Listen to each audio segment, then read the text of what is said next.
Hello YouTube, what's going on? These are the trials of the week, and honestly, if you're still approaching the trials like the weeks before, you're probably wasting a massive amount of time for very little score. Because this week has a clear meta.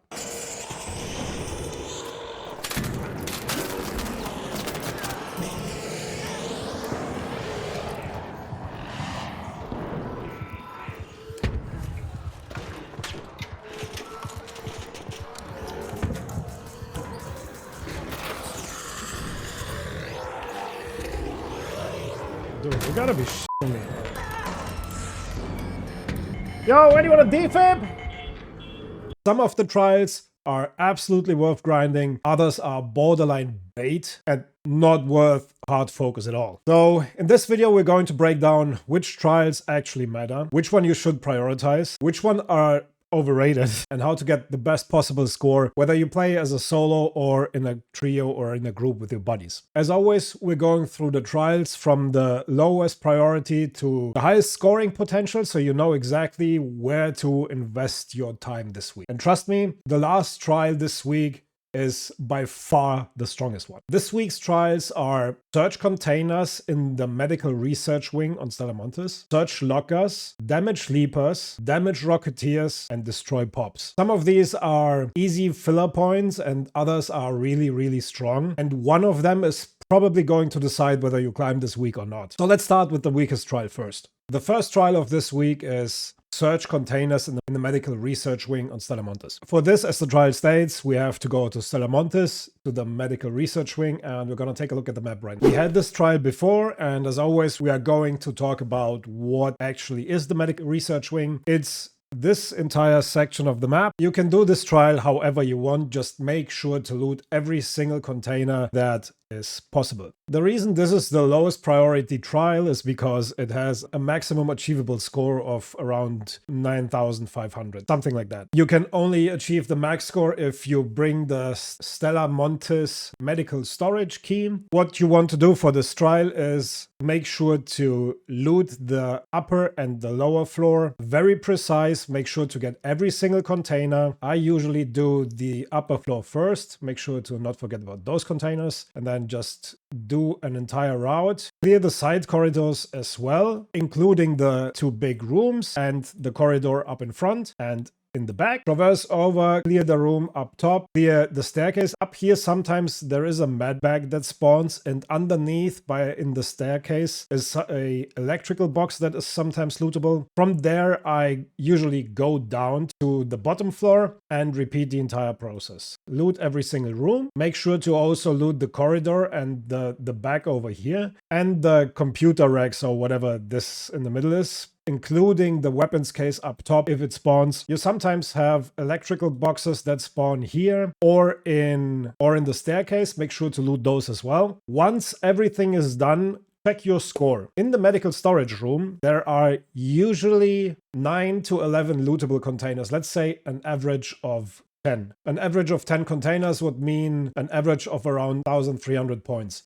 Which means if you have around 8,000 points without the room, then you can go on, use your key, open up the room and loot the entire rest. That's just if you're going for an absolute max score on this trial. Now, compared to the previous trial, this next one is a little bit better because the score ceiling is a little bit higher, but you also have to put a little more effort into it because you need a couple of keys. The next trial of the week is search lockers. For this, you have two options. Option 1 would be Spaceport. Option 2 would be Damn Battlegrounds. I'm only going to cover Damn Battlegrounds because Spaceport is a lot of running. You need almost the same amount of keys, and the scores that I've seen so far all have been done on Damn Battlegrounds. So therefore, let's take a look at that. I will be making a separate video for this trial. Therefore, we're just gonna talk about the locked rooms just in general. You can do this on any map condition, really. I would suggest, though, doing it on Damn Night, because most of the people are running their keys on night raids because the loot is. Therefore, you have a chance that some key rooms might already be opened by other players, and you don't have to waste all of your keys. Most of these keys you can get through the quest lines. If you haven't done your quests yet, this is the best time to do it, just so you don't have to farm all your keys. For these lockers right here, you will need the Damn Surveillance key. The Dam testing annex key is used down here to open up these lockers. Right here in the main building, you need the dam staff room key to open this room. Up top, you have the dam control tower key that you need to open up the locked room upstairs, which has lockers in it as well. You then have the 2 breachable doors over here by the dam. Up here is the room where you need the power rod for. This one you can craft and bring with you. And then lastly, we have the lockers. And lastly, we have the lockers in the controlled access area, the new part of the map. This one I would do last because there is a puzzle that you need to do and you need like at least 3 people for it. Most likely the room is going to be closed, especially if you're playing it solo. If you're playing in a trio, then you can try and attend it. If you're playing solo like I am, most likely this room is going to be closed. So just try and do this last in case someone else opened it. Now this is where the week actually starts getting interesting, because from this point on, the trials that we're talking about generally can impact the points you get for your leaderboards if you manage to optimize them correctly and also have the RNG gods on your side. The next trial of the week is Damage Leapers. The highest score for this in theory should be around 21,000 points. For this, you have 2 options. You can do this on either Blue Gate, Night, or Electromagnetic Storm. This is if you just want a good score and don't care about the highest score possible. If you do care about getting the highest score possible, you will have to go to Dam here as well, either on Night or on Electromagnetic Storm. We're going to talk about both maps real quick and see where to find those leapers. Now, for Blue Gate, on either Night or EMS, you usually have 3 leaper spawns. One by the Head House, one by the Ruined Homestead, and one by the Wreckage. Those 2 leapers usually don't spawn on Blue Gate, Night, or EMS. So what you want to do is get a lot of stims, get a Hoe Cracker and maybe a couple of wolf packs, and try to kill those leapers as fast as possible so you can cycle them as fast as possible. As a solo player, I would bring a couple of zip lines. If you're playing in a group or in a trio or whatever, you just have to split up, assuming you're in friendly lobbies. Split up, kill the leapers as soon as possible, and try to recycle them as fast as possible. Now next we're gonna take a look at Dam. On Dam Night or Electromagnetic Storm, you have more leaper spawns. This one does usually not spawn on Night or EMS. You do have the leaper on Water Treatment, in Red Lakes, and Red Lakes Balcony. Sometimes even in Testing Annex. We're gonna talk about this in a second. The strategy is basically the same. Cycle the leapers as fast as possible. If you have downtime and you see Rocketeers, kill them as well because they might block leaper spawn. Now that being said, if you're doing this solo, you want to put a zipline train from the water treatment up to the research and admin building. So you can see from here the leapers that spawn on Red Lake and Red Lake's balcony and move back and forth from water treatment control to research and admin. Whether you play this in a group or as a solo player, ideally, if you play this on Electromagnetic Storm, you want this extract to be the last one and plan your leapers accordingly. Once again, bring zip lines, bring a Hoe Cracker, which in my opinion is better than the Jupiter for this. Bring wolf packs as well, and also like zips and a couple of stims. One more thing to note about the leapers, there is a possibility that a leaper spawns in the testing annex underground. If that's the case, you can hear the leaper, it will explode after a time underground and you will not be able to get it. If that's the case, reset your run, don't waste your time. Now this is where the week gets spicy and interesting, to say the least. The next trial of the week is Damage Rocketeers. As always, I will give you 2 options for this. We're gonna have the first option, which on paper should be good, and that's Blue Gate on Crude Scrutiny. The reason for this is very simple. Blue Gate has a couple of Rocketeers that naturally spawn there, but, and this is why this trial is so interesting and frustrating at the same time, they share spawns with vaporizers. Plus, you also have the chance to get a double Rocketeer spawn out of a breached assessor. So once you breach the assessor, there are 3 options. The assessor spawns small arc. Option 2 is the assessor spawns vaporizers. And option 3 is the assessor spawns Rocketeers. Now, obviously for this trial, you want the Rocketeers. If you're doing this solo, I would suggest to not do this method because it's going to be extremely hard and you're going to be dependent on other players to breach the assessors and then not damage your Rocketeers. Very wonky, it's very unreliable.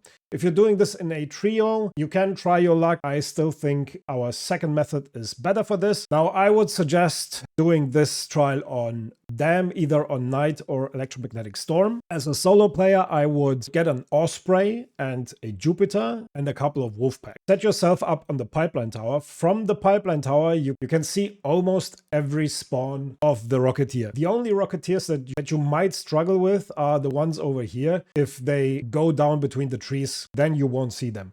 So make sure to keep an eye out for the spawns and pull them as fast as possible with either your Osprey or your Jupiter. And then once they are in a range of 100 meters, you can simply throw your Wolfpacks and kill the Rocketeer. One important information that I've just recently learned: Rocketeers start shooting only once they get close to you. Close to you means closer than 70 meters. So if you ping the Rocketeer, you can see the distance. Once it's at 100 meters, you can throw the Wolfpack and the Wolfpack will hit the Rocketeer. Once the Rocketeer gets closer than 70 meters to you, it will start shooting at you. So make sure to keep that in mind when you fight the Rocketeers. If you're doing this in a trio, I would suggest to split up: one on the pipeline tower, one on the research and admin tower, and one around the hydroponic dome complex, just to make sure that you get every Rocketeer spawn possible. Now this is the trial that the most competitive players are probably going to focus on this week, because this score potential is significantly higher than the other trials. And if you're trying to push for Hotshot or Cantina Legend, this is probably where most of your time should go. The last trial of the week is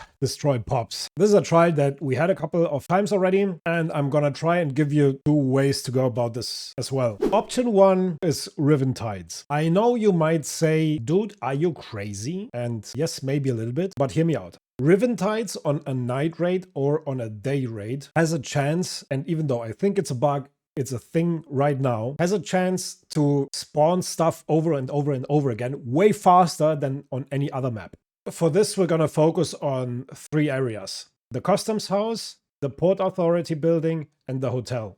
Things that I have experienced so far was very increased spawn rate at the customs house and in the hotel. As a solo player, this is a little bit harder because you need a good setup of zip lines and the luck to get those incredible fast spawns for some reason. I couldn't figure it out yet how to impact it, but it is a thing. Obviously, you want the customs house extract to be the last one, and just make sure to put a zipline train from customs house all the way to the hotel and clear the pops over and over again. If you're in a team, I would suggest a 3-way split. One takes care of the customs house, one takes care of the hotel, and the third one takes care of the port authority building. Another method that I've heard about that I didn't test yet though, but I know it's a thing, is surge coils. If you place surge coils with a distance of 11 meters apart from one another, they will not damage each other. And you can basically build an automated kill box if you want. But there is always the danger that other players are going to destroy it, or potentially even other ARC is going to shoot it. As I said, I haven't tested it myself. I just heard about it and I thought I'd mention it. The more conventional and probably even more consistent way to go about this is Stella Montes. I'm gonna walk you through the solo route first, and then we're gonna take a look at the trio play. The unfortunate reality with Stella is that there will be also people doing the medical wing trial, which means it's very likely that the spawns in medical research are going to be blocked by the players there. Therefore, for this part, I'm not going to include the medical research. If you're playing in trios and you can clear the lobby, go for it, include medical as well. Since there is no good way to show you this, we're going to talk about the top floor first and then the bottom floor. I'm going to try to get a separate video in for this, but I really want a decent run so I can show you the route perfectly if I'm going to. So what you're going to do is we're going to start an atrium. Clear the entire atrium. From atrium, you want to take the zip line down to Cultural Archives. Run through Cultural. On the other side of Cultural, go up to Business Center. Clear Business Center, go through the Business Center into the lobby. In the lobby, you want to drop down to the 2nd floor, clear the pops there. From there, I would put a zip line across the lobby, run to this staircase, take the stairs and go down to the underground. Clear the pops on the way. On the bottom floor, you need to put a zip line over to the other side. Clear the pops by lobby metro and in the other staircase. and then simply jump down in the staircase. From there, you want to put 1 or 2 zip lines across assembly, clear the entirety of assembly workshop. And as I said, we're gonna leave out the medical research wing because I'm going to assume that the spawns are blocked. If no one's doing the medical trial, you can go from here. You can go to the medical research wing and then to sandbox. We're leaving it out and we're gonna go through this tunnel, clear this pop over here and drop down to sandbox. In sandbox, you want to clear the lower part of sandbox, but don't forget about the 2 control rooms up top. Those can spawn with fireballs and pops as well. You want to clear those as well. Either put up a zipline or take the usual routes up. And from there, we're gonna go back to Atrium. You can put another zipline across Atrium. If you do clear the medical wing, you want a zipline down from the medical research wing through loading bay to sandbox. Now, I know this is confusing. As I said, I'm gonna be trying to do a separate video on this, but I think this is the best I can do to explain it to you. Oh yeah, one more thing. When you clear Atrium, make sure to clear this little hallway as well. This is where the breach staff room is, where you have the lockers inside. So make sure to clear this little hallway as well, because there are usually 1 to 2 pops in there as well. If you're doing this in a trio, I would suggest 1 player takes care of assembly and assembly corridor, including medical research. The 2nd player takes care of cultural archives, business center, and lobby. And the 3rd player takes care of loading bay, sandbox, and atrium. This is just a suggestion. You can split it up however you want. Just make sure to get all the pops, and you should easily hit over 42,000 points on this. As always, don't be afraid to reset bad runs early. Don't invest too much time. A lot of players waste too much time trying to save a dead raid instead of just resetting and getting another efficient run in. Trials are basically all about score per hour, right? You're competing against other players. You're not competing against ARC. So you want to be efficient and you want to be more efficient than others. If you're in the lower brackets like Rookie, Tryhard, Daredevil, you can probably even combine multiple trials, like for example the Leapers and the Rocketeers together, so you can climb a little bit easier or more comfortable. If you're pushing for Hotshot or even Cantina Legend, you will definitely want to optimize the higher value trials. If this video was in any way, shape or form helpful, consider leaving a like and a subscribe. It would help me a lot with the YouTube algorithm. I'll be breaking down trials like this every week throughout the season. And if you're looking for people to push Hotshot or Cantina Legend with, check out the Discord. The link is down in the pinned comment below. One more thing, if you're trying to understand how the ranking system actually works and how to consistently climb every week, make sure to check out my full ranking guide next. All right, all that being said, I wish you good luck with the trials this week and good luck topside raiders. Peace.